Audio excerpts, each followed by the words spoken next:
Ladies and gentlemen, we want to welcome you back to Off the Beaten Path, the SHOT Show edition. We're here at the amazing Otis booth. Shout out to Otis for opening up their booth to us to be able to podcast. Today we have an amazing guest. Her name is, well, here, I'm going to just let Becky, we've had everybody introduce themselves because every guest we've had on so far has been completely, trailblazing. Yes, but also Maggie said she loved the way we hyped it up on our introductions, but we've been passing it off this time, so that's good. You've been passing it off. Yeah, we're passing it off. Get the hype we're passing the torch. Yeah. I don't get hyped up. Yeah, you do. Well, you hype your I have to hype myself up. You don't even need the hype though. You're you. You know what I mean? I am Becky Yackley. There it is. Hype. That's it. We need applause and some sound effects. I'll do a horn. I got the horn.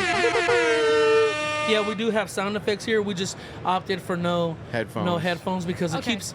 Some people get nervous when they put the headphones on and then they hear themselves. Yeah, it does. I think it lends your conversational style might change a little bit. 100%. Yeah. And we're very informal. We keep everything relaxed. So, what are my list of bad words that I can't say? You say whatever you want. Okay. I'm thinking about it. Yeah. If it's something that's going to social, we'll censor it. But I'm just joking. Yeah. I'm a mom. I try to use good words. Yeah, that's good. So I guess let's just jump right into it. Let's go. Okay. Miss Becky Yackley, Mrs. Becky Yackley, introduce yourself to everyone who's listening. All right. So my name's Becky Yackley. I am a professional shooter, but I also write and blog and do a lot of photo work and content creation. I might manage social media for some people, and I do a lot of different things, wear a lot of different hats. My whole family competes. So we have Tim, my eldest, Sean, the middle son, Andrew, the youngest, and my husband, Mark. And we've all been competing, Mark and I, since 1989. And then Tim and Sean and Andrew the last decade. 89? 89. So you were shooting 3. Thank you. So I started shooting service rifle.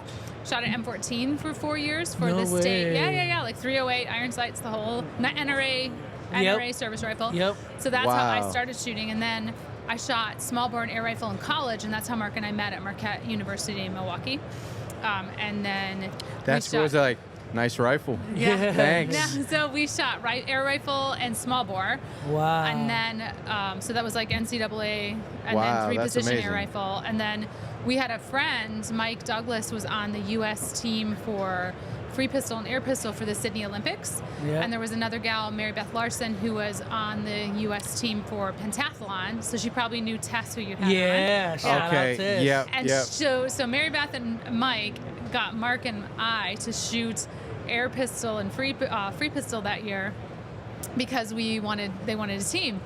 And it was one of the most fun things because we went to the West Point for the Collegiate Nationals. And we walk in and you're this is Mark and Mike and these two girls, and I think we took second or third. We did pretty well. And there's MIT and the Naval Academy and Army, that's all impressive. the all the military teams. So it was kind of fun.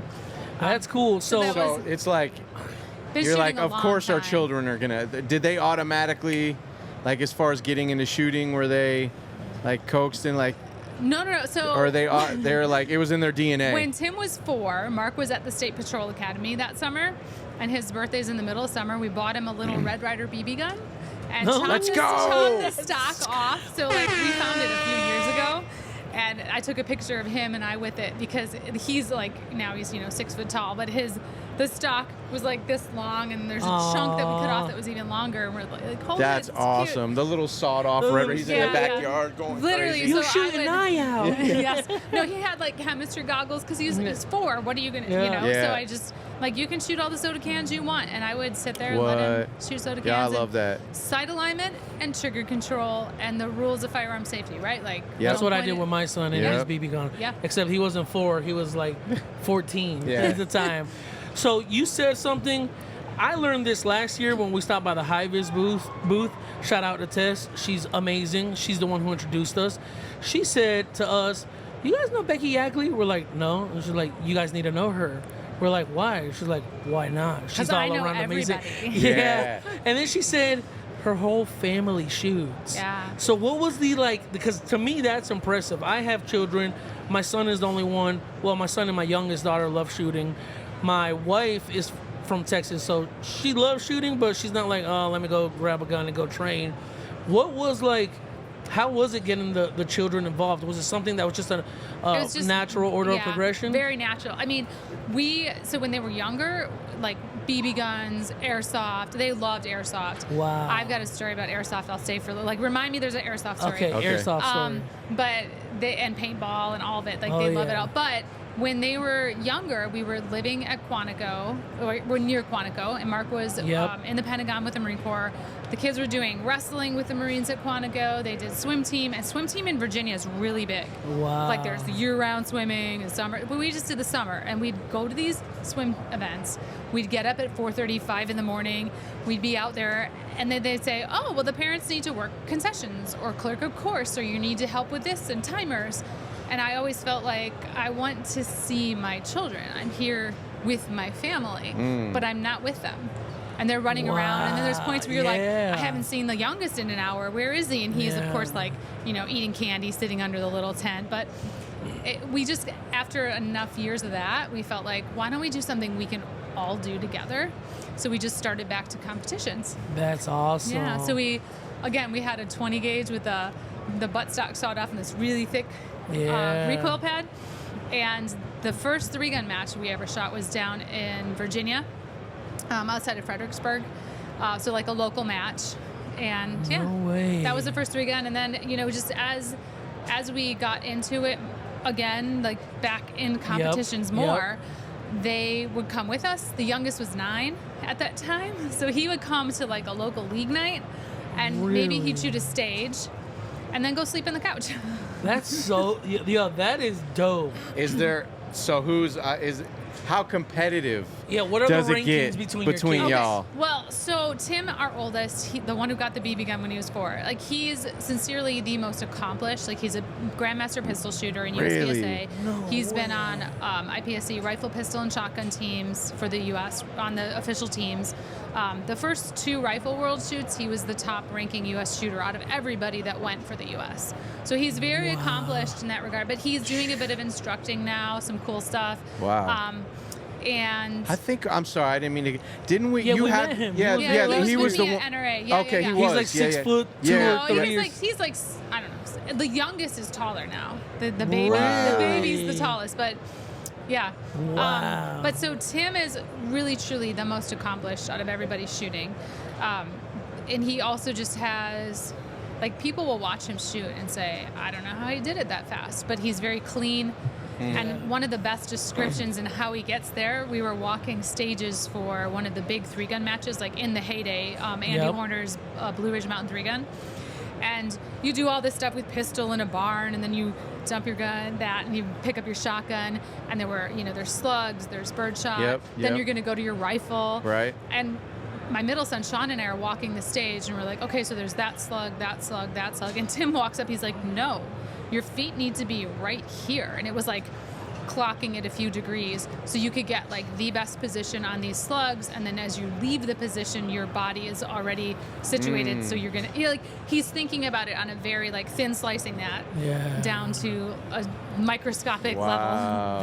That's incredibly analytical. That's because I'm sure, is it time based, the correct. So I mean, all action shooting has a time component, whether it's, some people call it time plus, that's one style, then there's hit factor where it's points divided by time, so that's IPSC, USPSA, and sometimes you'll have a mix. Blue Ridge used to be, it's your time, but for every Charlie or Delta you're going to be down a half second or down a full second. So we always gravitated toward the events that kept you more accurate, that were more accuracy focused. We did Bianchi Cup for 8 years. Wow. And the boys held the junior national title in Bianchi Cup for 8 years running. Yep. So each one of them. That is impressive. And, that's all part-time. So honestly, for the kids. That's all part-time, you said? Part-time. Oh, okay. So it's one of the best sports for kids, in my opinion. Yeah. Okay. You see the kids. I actually wrote an article recently, and it was about the safety in the shooting sports. And you break down football, soccer, volleyball, the injuries that kids enjoy. I mean, sometimes they're Yes. legit. Yeah. you know? Fact. Shooting safe, you The, know. Yeah. the head traumas, like from No like, question. boxing, CT. I mean, you can football, see the implementation of like the safety that they're trying to bring to a lot of those sports Yes, because yes. of the injuries that people have had. Right. You said, so is this a full-time gig for y'all? Yeah. Like all Yeah. of you? Yeah, well, my husband is, he just retired from 28 years in the Marine Corps. Wow. He was gone 2 years down at Marfo Res. Okay. He was like the talent management officer. And then he had, I think, like maybe a couple different hats and then a few things they're tackling. But so he was busy with that. Now he's just back to his squad car in the state patrol. So he's a Nice. state trooper in Wisconsin. Okay. good. And then our youngest is a mechanic, and he also has applied for the state patrol. So Wow. Look like at we're that. supportive, but mom is also worried. Yeah. Oh, I'm sure. I mean, course. Yeah. No Yeah. question. Real world. What is Yeah. it? What is the word I'm looking for? Why am I drawing a blank? Real world scenarios. Yeah. Well, Yeah. and that's, honestly, just the social climate right now, and there's Yeah. some different Seriously. attitudes toward law Oh, yeah. enforcement. Oh, yeah. 100%. But and then Sean is going to school for machining and CNC, and he is also a blacksmith, so he does a lot of custom what? pieces. So that's pretty cool. Like this morning, we got to go catch up with Cerakote because we've been out there to do the training for Yep. Cerakoting, and I did my rifle and shotgun, but I did my rifle with them for World Shoot, and Sean has like I think it's a sword project, but he was chatting with them, and he's like super artistic with guns. That is a. Yeah. Imagine, hey mom, yeah honey, got a new gun I want you to look Yeah. at. It's a piece of art and something amazing. So I hand forged this. yes, literally. I'll have to share a photo with you when we're done. He made my husband a knife for his retirement that he forged, Wow. but he used an old shirt from PT from 1999 when he was at. No way. Yeah, so the Marine Corps Intel School, you go to Fort Huachuca after you do like TBS and IOC and all that. So he was at Fort Huachuca, and so we had this old red tee because we wanted red and gold with the Marine Corps. Yep, of So course. he's like, well, maybe we can find an old shirt. So we found this old Fort Huachuca PT shirt, and he layered it in resin, so it makes like micarta to Yep. make the handle out. And he turned the brass fittings. He cast brass fittings Wow. out of like Wow. old cartridge cases. Yeah. How did he get involved with that? So my dad, he gunsmithed for Krieger barrels, rifle barrels, for No about 35 way. years. They're family friends. And then my dad got into blacksmithing, over the years. It's just something he was always interested in. And so he did some projects with the kids when they were younger. And Sean just really embraced it. Like he had this little, we called it his shack. Of And it course. was Yeah. like pallets against a fence, and he had tarps over the top. And my husband eventually was like, he's really into this. He had a forge that was from one of my dad's best friends, the best man in his wedding. Wow. It was his father's forge, just a Wow. little hand crank charcoal forge. And so that's where Sean started, in this little like lean-to tarp. I'm a grown man, Building. and when I watched Forged in Fire, Oh, I'm like, I knew you were going to reference that. "Oh, Yeah. I need my own. I've always been workspace." fascinated totally by do. it, for sure. For sure. Yeah. My grandfather was really good My at wood. workspace is a recording studio and vinyl records. Yeah, that's it. Yeah. I'm like, man, I should really be out there making we have knives. to. Yeah, we have to evolve our man cave Yeah, space, yeah. right? Every bit. man cave needs like Yeah. a weapon We- formation Yeah, station. for sure. I mean, I do have my safe, but I Yeah. mean, like, that's not like. I mean, Yeah. I did cut my finger almost completely off the other night. I was chopping like onions or something, and I was like, "Geez, there goes my finger." Maybe not knives. Maybe you're the gunsmith. Yeah, maybe. maybe I'm Yeah. like- Go You're the gunsmith. Yeah. Yeah, so we've got we've got Tim, or Sean is the knife blacksmith, Andrew's the mechanic, and he like all in house. Look at that. Yeah, like we have a 1978 or 75 backhoe. It's pretty old, but he took and rebuilt the engine or transmission in it. I should know, but he's constantly doing car stuff. Tinkering and doing something, And yeah. then Tim is I mean, everyone does car stuff. Like Okay. between Thanksgiving and now, they've done a transmission or two. I think we had the alternators, solenoids, suspension parts. Like everyone's pretty capable. That's and awesome. then Tim is the gunsmith. Tim's the one where you're like, hey, I want this, just like so. And you hand it to Tim. Yeah. That's awesome. Yeah. Now, how often let's say like Tim, for instance, he's in house for you, but will you say, son, can you actually customize this for me? Oh, yeah. I mean, whenever we're building up a rifle, like last year, again, you talk with Tess. We went to Mini Rifle World Shoot. Yep. I built my rifle, but I did I'm like, hey, getting input from him where he'll keep me from making bad mistakes or something. Of course, because the math behind that, because you're talking pinpoint accuracy, really with any firearm, but and building the AR platform, that's one of the beauties of it, is that anybody can really build an AR. It's just like the little idiosyncrasies of like, if you do this way, it's easier. Or, I mean, something as simple as I'm trying to get the barrel into the upper receiver. If I heat the upper receiver, it expands slightly, right? And then, or if I heat the barrel to get, like just little things like that that make a difference. But that's cool to have that understanding and be able to tinker with that stuff and play around with it until you get Where are you guys from? We're in Wisconsin. Wow. So we were just up there. We had an amazing time. We went to Eau Claire. We went to Aglow. Aglow. Yeah, are you familiar with that? Eau Claire, the town. I know Eau Claire. Yeah, we were there for Aglow. Associated Great Lakes Outdoor Writers. It's their annual. Yeah. It was cool. We had a our great first time. pheasant hunt. Yeah. Oh, very fun. And then we cheese curds galore. Pheasants are so fun to hunt. It was Oh my amazing. God. Spotted cow. We had spotted cow for breakfast. Yeah, we didn't realize that was a cult thing up there. It's no joke. My husband's got a Marine Corps friend who came up once, and he's like, Wisconsin people, like, you guys drink. Like, they do drink a lot. Yeah. We're not so much there, but we do, spotted cow. It's good. It's very sad because they're a little on the other side of politics from where maybe all of us are. But it's a good beer. It was pretty damn good. And then the wild rice soup. Oh yeah. Jeez. Like a chicken wild rice. Yeah. So I never had that. Yeah, we hadn't either. And I was thinking about, you asked about the pheasant, like in true best bud fashion. We had never been pheasant hunting before. It was actually cool. But for people that maybe don't know, we're all in a line, right? Walking through this field, the dogs out front. Right. Everyone's communicating, talking to each other. All right, if it's over here, you shoot. If it's right, and we're next to each other. Kind of like quadrants, right? Yeah, quadrants. Right. And the dog, bird takes off. I look over at my best bud. Yeah. And I see him. Boom! And I see some feathers fly, but the pheasant's still going. He's still going. And I go, it's my turn.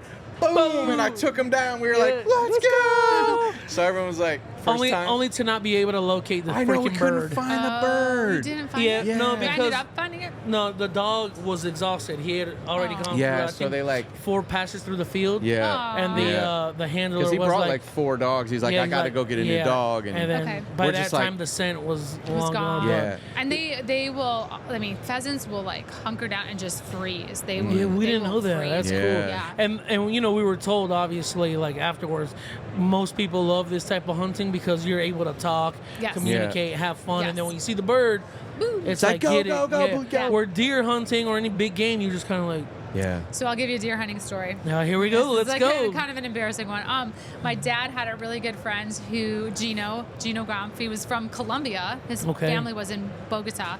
Nice. And he would go hunt with us. And my dad's one of my dad's other best friends. And we did a drive one afternoon. And they were like, all right, you're going to sit here. You're going to sit there. Becky, you're going to sit with Gino. And so I'm like, okay, whatever. I was 12 maybe. And we're under this giant pine tree, and they all go out to the end of the field and walk down through it. And they come back. They're like, well, did you see anything? We thought we kicked a few up. And Gino goes, no, not with broadcast sitting here. Because he said I talk too much. Yeah. So then I never would talk deer hunting. Yeah. That is, depending on how young we are, that's adorable. We're loud already. I get it. I understand I'm loud. Yeah. I forget how loud I am.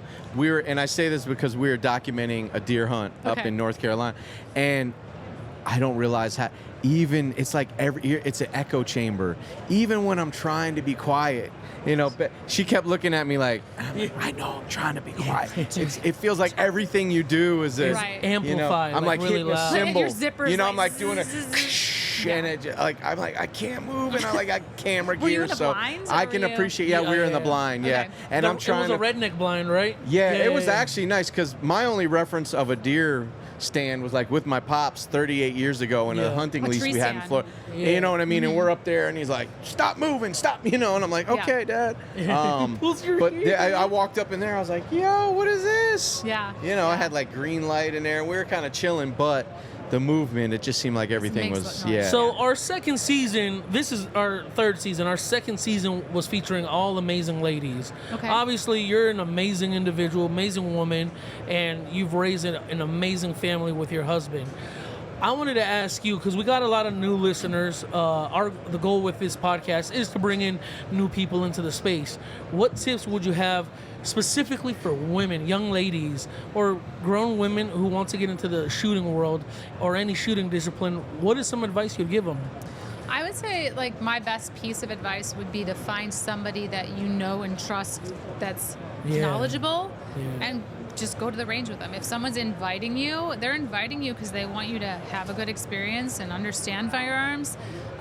But doing it safely, it's really best to go with someone. And 100%. if you don't have somebody, then seek out a class, seek out some opportunities. You know, you can go rent like where you guys are. It's a little, it's more suburb. I would say like because you're in what part of Florida? South Florida. South Florida, Yeah, West Palm like, Beach. I mean, if you don't have, like, you can't call up Becky and say, I'm going to come over to your house and we're going to go out in the range in your backyard. That's not the case that everyone has that. If you're going to a public range, don't just rent a gun, go with someone, you know, take somebody who knows what they're doing. Because how would you vet like a trainer or someone? excuse me, I would probably look at reviews, you know, look at what Good kind of old classes, Google. good old Google. But what Yeah. kind of classes do they have? Has someone recommended them? What kind of content are they putting out? You know, Sure. are they putting out good information? I think we all probably see a lot of like trainers. Yeah, exactly. And Air quotes for That just was the good. Yeah, listeners. for just the the listeners, listeners, the yeah. air quotes trainer. Yeah. And I think the difficulty with that is you get a lot of like tactical kind of stuff that might not be. It might not Your speed, well, for sure. not just your speed, but it might not be like technique, but not Accurate right fit, information. I I guess. want to say like principles based is what I'm thinking. Okay, gotcha. So Like the our- principles of shooting, you mean? Right. So, like, our oldest Gotcha. son, Tim, he taught out at Tactical Performance Center in St. George, Utah for a while with Ron Avery when he was still alive and he was Okay. out there. But Brian, you've probably heard of Brian Nelson, know who he is. Yep. Yeah. So he was with Brian, working with Nice. him. And their whole philosophy is very principles based. Like, there's Yeah. certain things. It's not like, hey, bro, this is how I hold the gun, and this is my technique, and here's what I do and say. Or it's more, You have to do Sure. it. here's what's happening in the platform you're shooting, whether it's a rifle or a pistol. Here's the principles of, like, they call it like the fire control triangle, like grip, stance, and trigger control. Yep. Those are the things you need to learn, and how you apply the principles to manage those things is Yeah. what's going to help you be more successful. So what advice would you give? I have a friend. He puts his big old head on his shoulder. He goes like, I would say, first of all, I'd start with looking at how he's gripping the gun, like what's making him put his head on his shoulder. And then I would say, just forget about turning your head or anything. Just put the sights on the target and, you know, hold it on the target, and now come back down and, like, naturally, what feels natural? Does it feel natural to do that? I'm For the him, it friend does? with the big head. he's a friend with Oh, the it's big you. head. Yeah, I don't know what it is. Maybe it's my eye. I feel Which like is your I have dominant to, eye? like, maybe it's my. I don't Maybe know. it is your what? Okay, do I you know think how that's to what test? it We're is, gonna right? test 'Cause it. I'm- We're gonna test it. Oh yeah, let's test You it. make like a triangle like this. Okay. Okay, hold that in front of you. I can cover like the shooter's choice thing. You should Okay. find like, I don't know, the O and the Otis there. Okay. Can you On the see it? door. Can You're you saying see right Yep. here behind Right here on the us. stick? Yep, Can you see yep. the Yep, O and yep, the Otis? yep, yep. And cover it. Now look at it with both eyes. Put it in the middle. Yep. And then close one eye, close the other. See, where is it? Oh wow, that was. Which one does it jump for? I just got dizzy. It jumps from my left eye. It jumps from my right eye. So you might be left eye dominant there, huh? That makes sense. That's why I'm. You're going like that. So, Yo. but just pick. I That was the simplest way anyone's ever shown us that. Maybe I did. I felt like shout out our boy Gun Daddy who gripped my He- head like yeah. a baby basketball He when I showed was us doing that, that. but he didn't explain it that simple. Yeah, I think I was. Yeah. I When she think I said was which looking one at does it wrong. jump for, I was like, oh, that makes sense. simpler is better. Yeah. So So like investigate that carefully and look, right? Of course. If you're shooting pistol and your left eye is your dominant eye, all you're going to do, I shoot pistol with my left eye because I have damage to my retina in my right eye. So I'm right-handed. I shoot rifle and shotgun with my right eye, but I shoot pistol, I use my left eye. And if I'm doing certain things, I'll use my right eye. It's just like I have better ability with my left. So you just bring the gun up, and it's your left eye you're using. You're not going like this. Yeah, because bring it up to your left eye instead of here. It's like I'm just bringing it up a little bit differently. I have to work on that. Yeah. You know what's amazing? She did that, and I can see her like her brain clicked. Yeah. Like it was like, oh, this is very natural. Well, think for about me. it, bro. Even though we understood some of the, my dad Fundamentals, taught me some of those principles as a very young kid. I didn't. Yeah. I retained some of it. I knew how to handle a firearm, but at the range, I wasn't like, okay, what's my Very dominant aware. eye? And Right, I just. and that's the reason why, like you're saying, if someone's brand new and wants to go, find someone who's knowledgeable, because little things like that, like you don't want to get 5 years into shooting or 2 trips to the range and be frustrated. You want to just have it as easy as possible. And some of that's just really understanding, like, first thing, figure out what's your dominant eye for pistol, especially. It 100%. matters. Because it's easy to just. We gotta train more, man. We do. We travel a lot, but we gotta train more. And think about it. I've been shooting for, at that point, my whole life, 47 years. And this guy that we were training with was the first one that he stopped grabbed me. his head. Yeah, he literally palmed my head and was like, and he's like, "What are you move your doing?" head. So and how because about I didn't this even one? realize I was doing it, and I'm like, "What are you doing?" Have you heard people say, like, there's 2 phrases. One, like, like the tactical turtle, like, don't do that. Yeah. But so what will they tell you? What's the phrase they use to fix that? What do they tell you to do? Relax your shoulders. Bingo. Yeah. And what happens when you relax your shoulders? You're kind of limp and loose, right? Limp and loose. Okay. Well, yeah. that's not necessarily what you want for shooting a pistol, because you're trying to control the recoil. Yes. So think about it like this: put your arms out like you're going to shoot your pistol. Okay. I don't want to flag That's a you. terrible. Look at this grip, folks. Oh, this grip is horrific. So don't let me push this up. Okay. See the tension in your shoulders Yep, right there? yep. And in your lats? Yep. You will have some tensions in your body. There's functional tension. Like if you're doing another sport like skiing, we talk You're not about going to be like at the range. you're not like a limp noodle, right? So when everyone says relax your shoulders, then people think like, oh, I've got to relax. Like you're not relaxing it. You're setting a tension, but it's not turtled up here. It's down here. That makes so much sense. And then if you're shooting strong hand or weak hand, like if you go to a USPSA match and they're like, with your strong hand only, you're not just limply holding it. Wait. Hold on. We just rolled right over that. You will be required to shoot with your weak hand? There are certain stages, like especially they'll have every so often a classifier, where it's strong hand, weak hand for USPSA for pistol. Yep. And IPSC will do the same thing. What? Yo, every sport should do that. Think about that. Imagine like in golf, if you had to shoot like. There are some things where they can't require. There's something in the rules about this. Like they can't require that you do it, but they could set the stage up so you're going to go around we had this in Thailand for shotgun, where everyone's going to go around a wall on the left side of this big wall barricade, and there's a target right over there, and you have to shoot it. There's no way you're getting your gun in this shoulder around a wall. You're going to hit the wall, and that is a penalty. So you're going to switch shoulders and switch eyes and all that. They can force it. They can't tell you have to, but that's they could. Cool, though. Stage design could force what you're going to need to do. Look at that. Time flies when you're having fun. I just looked at that. I just looked at it. So, okay, because we only have a few minutes left. We need her back on at some point. One, you're There's incredibly dope. 2. Yeah. You just blew my mind in like several different ways. But I wanted to ask you, what's in store for 2026 for the Yackleys? Okay, in store for 2026. So we have, I get to go to Greece for Shotgun World Shoot. Nice. So out of the ladies that qualified for standard, I beat them all every time. Come on, we need a... So you told me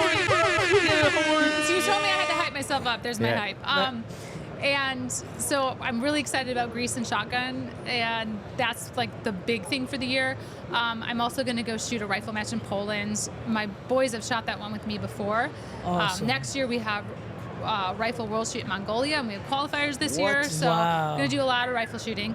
And then just like my typical like writing and blogging, and that's cool. Tim's instructing. She's like, Andrew, I'm going to ask you in Mongolia. I'm going to ask you a question. Cool. How do you like Mongolian food?